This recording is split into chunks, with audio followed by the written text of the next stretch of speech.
name is Gerald Rademacher. I'm with XCP Corporation, Brooksville, Florida.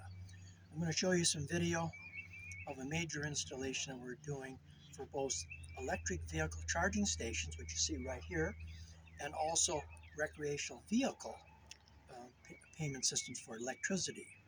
I'm showing you all of our installation. Here's an example, the one we're working on right now, where we have both Tesla and everybody else in the country.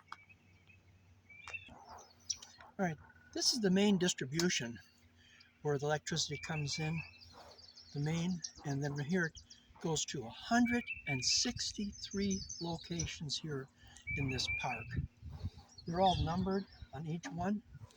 We're putting the VendaVolt clear token cashless payment systems here that charge, for example, $15 for 24 hours.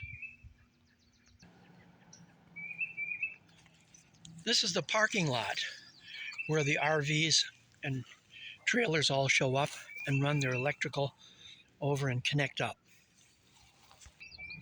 With each one of these power boxes, either they're 50 and 30 amp or just 30 amp service.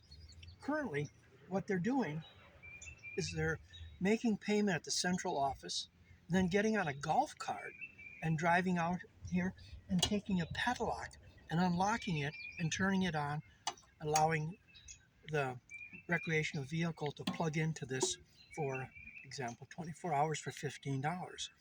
And we're converting these all to the XCP VendaVolt clear token cashless payment systems, where you pay with a cell phone for 1 day, 2 days, up to a week at a time.